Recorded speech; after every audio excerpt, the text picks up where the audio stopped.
Good evening, you all. So, this is my submission for the full stack challenge, in which I have created a food ordering application, web based food ordering application. The stack that I'm using is MERN stack,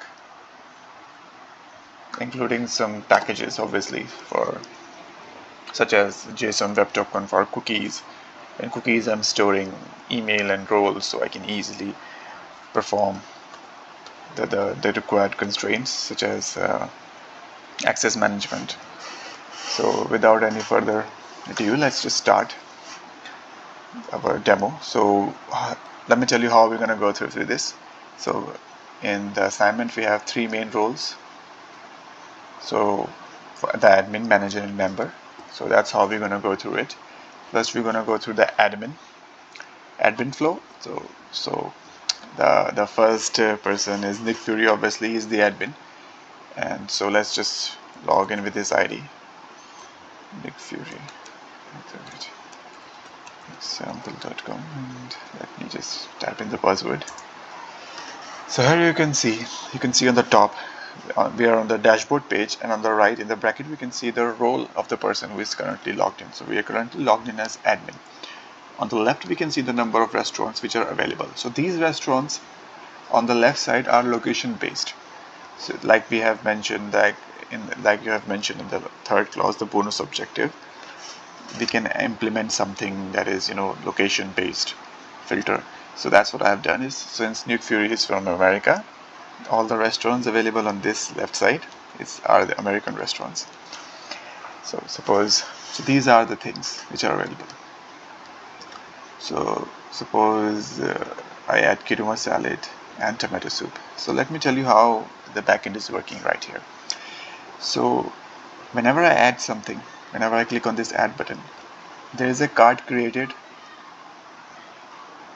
Not every time a card is created, every time I add the first new thing, the card is created. Obviously the card is created, and the card is created uniquely to the user's email.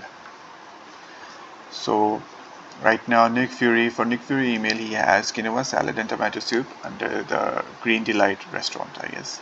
Yeah, Green Delight restaurant.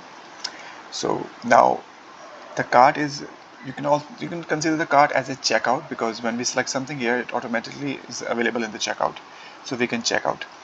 Now here you can see on the left side we have the restaurant name and the dish and the quantity. On the right side we have some calculations that we usually do, GST calculations and all. Here we can add, let me tell you the order details section. So what I am considering here is, it's a backend application. What I'm building here is a backend application. So it's like I'm sitting on the backend. The customer comes to me, maybe they call me and they say they want to order some quinoa salad and tomato soup. I order on their behalf. So here's the place where I put the order details for them. So suppose I'm ordering for Bharat, and my address is just say Boston. Let's type Boston. And now since we are admin, we must be able to pay, right? So we click on the pay button, and then we have this payment option. Now since we are admin, we must be able to add methods too. Several other payments method. It was mentioned in one of the conditions we had here. See, the admin can update payment methods. So let's click on the add method, and we have two more methods. We can add debit card and then close it. Now we can choose any method here. You click on UPI, you can see the cart is empty now, and when the order is created from here, they are shown in the orders tab on the top right. So I click on the top right tab. Here you can see order for me at 7:06 p.m. which I've done right here. The time here is 7:06 p.m. and since I'm an admin, I can also cancel the order. So I click on the cancel button. Now you can see the order is cancelled. Now let me tell you how it goes. So now you saw that the checkout cart has nothing in it, right? So the menu also has everything back to zero. So what I'm doing here is I've taken some insights from the Zomato app. So what you do on the Zomato app is, even if you add things today in the menu, there you're gonna see them even after 10 days, because they are on every addition, they are stored in the backend somewhere in the database. So that's what I'm doing. On every time I add some dish, I'm storing it in the backend. with the unique ID of the users as a unique email ID of the user as a point under which I have a cart object, which I'll show later. So I'll just show some backend how I'm storing things. Okay, so this was the flow for the admin. Now let's log in with the member. So what we're gonna do is we're gonna log in with the member. As we can see, the member here is not the member. Let's log in with the manager now. The manager here is Captain Marvel. She's from India. So sorry for my mistake. Captain Marvel. Captain Marvel at example.com, and here I add the password 1234. So here you can see the first thing on the left side, since Captain Marvel, she's from India. On this assignment here at this database, the restaurants available on the left side are just 3, and they are Indian origin restaurants. They are from India. So this is location based retrieval of restaurant names. So what's happening here is whenever I'm clicking on these restaurants, a fetch request is going to the backend, and their respective dishes are coming there, and they are in line with my checkout cart. So suppose I add something here, they are still available in my checkout cart. And if I go to home and if I check curry house dishes, they are still I have still one selected. So they are the checkout cart and my dashboard are kind of working in sync. Suppose now this is the manager flow. So let's see if the manager, since we had only one restriction on the manager, that they cannot add or update a payment method. Let's see if they can. So let's just say manager type here.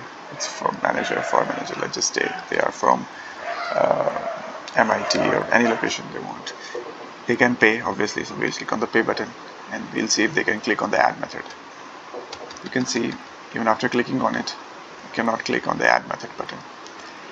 They can choose something else, suppose which is UPI. Now if I refresh this page, the checkout is gone. And if I see the orders, manager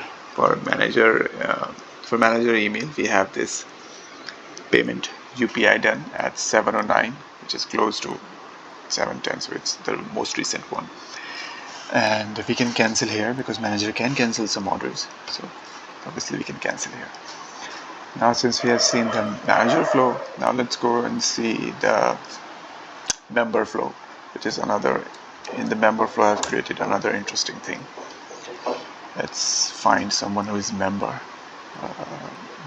Thanos is a member. Okay, so at example.com. Okay, so let's just type 1, 2, 3, 4. So let me check the first privilege. Every member can definitely add food into their cart. So I add paneer butter masala, maybe just not this one, maybe just 2 jeera rice, and I see my checkout cart. There is quantity 2, and you can see over here the pay button is disabled. So what I'm considering is, because so what I've done here is, since the members can only add things to the checkout, dishes to the checkout, and only managers and admins can pay for it.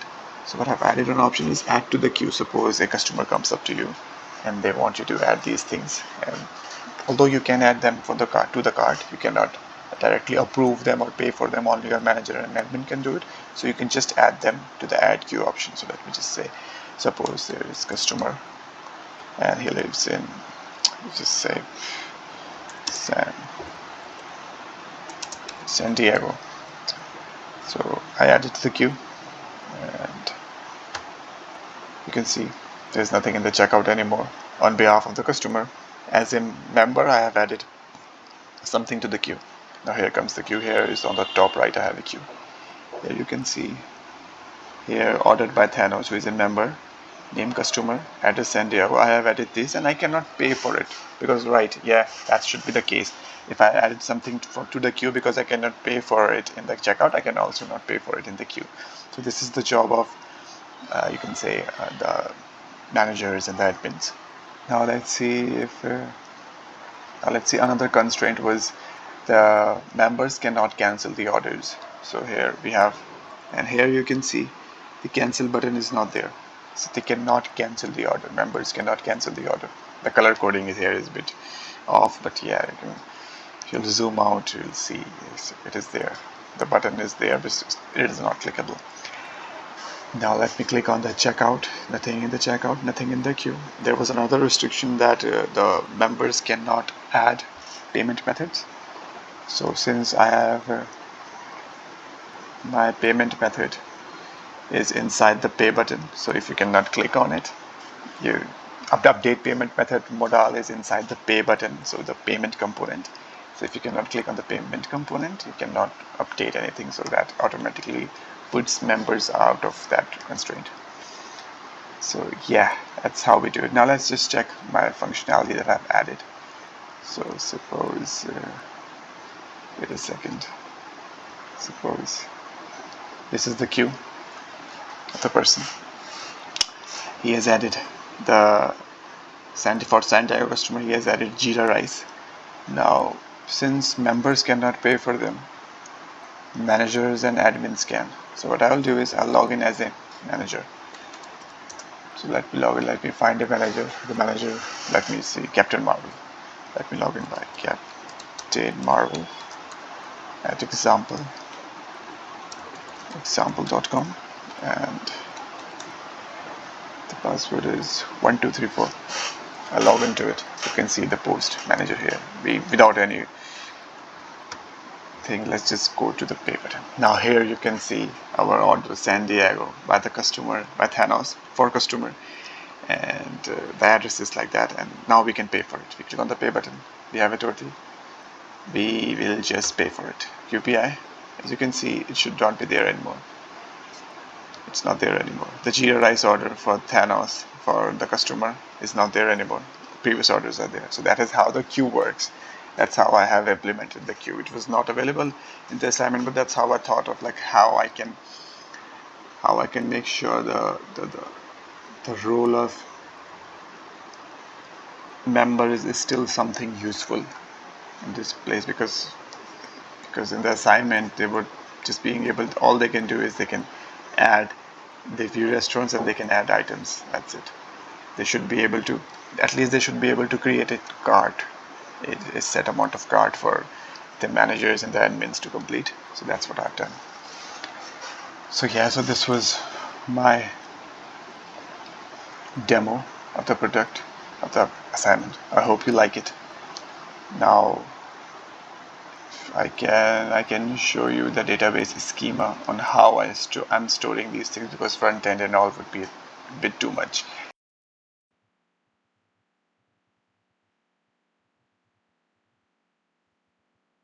Okay, so now let's start explaining my backend controllers and schema a little bit. I'll be explaining them to you just a little bit, not the entire program, but whatever it does.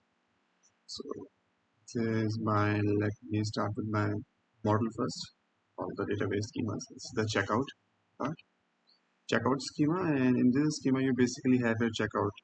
On your checkout page, whatever the data you have is associated with this schema. So here we have email, which is going to be unique for every user. Every user, just like for every user, their cart is going to be unique. And here we have cart 2, which is going to store. Now, it's a very interesting thing. Now, let me explain to you what is cart going to store. First of all, it's going to store an object. Now, in this object, I'm going to be having key as restaurant IDs. And those keys will be having values in the form of arrays, and each array will contain object of dishes, different kind of dishes. So in this card you can have multiple restaurants, and then for each restaurant, which will be unique for a particular email, obviously, you have an array of dishes. Now let's go to the order queue. So this bit, the queue I showed you earlier, the queue design, this is where the schema comes from. So the schema is simply like this. There is a queue ID. So every single object in the queue is going to be unique. Then there is an order by, so who ordered it? Mostly members do it, so their email IDs would be there. Order for would be the person from whom we are ordering, so it's like my name. The cart again would be the same as the checkout cart. saved earlier. When you click on the add to queue button, the card from our checkout page goes here in the queue. The total is the total amount and address is the forward address we are ordering. Orders again. This is the order schema, very simple. You have a client email, you have a card and payment method and date. Basically, it has all the orders. We have restaurant schema. Here we have restaurant IDs, restaurant name, owner, country, dishes. They have again dishes are stored in the form of array inside, in the form of objects inside array. User schema, very typical schema. You have a name, role, country, password, other things. Now let's talk about some controllers. We have a checkout controller. Now the checkout controller is just basically checkout controller makes adding dishes to the cart possible. So here when we click on the add button on the dishes page on the dashboard on each dish, this controller is hit and it's basically responsible for adding it to the checkout. When we remove something, some dishes, this controller is responsible for doing it. Remove cart. And then we also have get cart on the checkout page. You have to get everything that you have added in cart. So you use this controller, get cart. And show you more. You have a get dishes button. So basically, after every time you click on the on each restaurant, you get your dishes loaded. With this function, you get those things. It basically takes in restaurant ID, the parameter, the URL, and then send to you. Now, only one order. So basically, when we submit order from the checkout page, this function is hit. Basically, puts them into the order database. Takes the value of card and their payment method and all. That's it.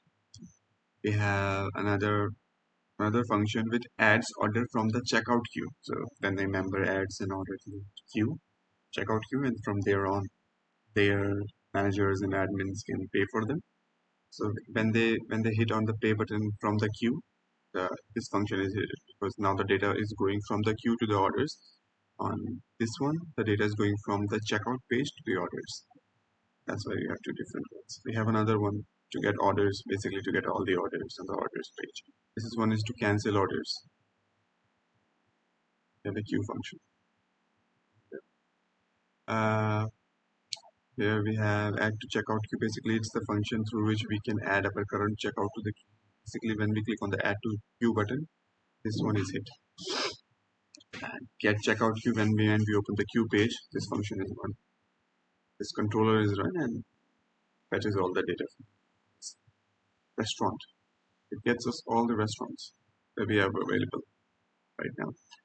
So basically loads and as soon as the page dashboard loads, the user is basically used for logging the user in. This one is used for logging the user in, create user, and then this one is basically logging the user. Simple things. Very complex here. And yes, this is it. I hope you like my schema, and I hope you like. This is the front end. I have to show you guys. This is the source. We have other components. The login is sign-up component and the dashboard component. Rest you can check out the code on my GitHub. Want to? That is it, guys. This is done with my explanation of my code to get it at my GitHub repository. Thank you so much for giving me opportunity.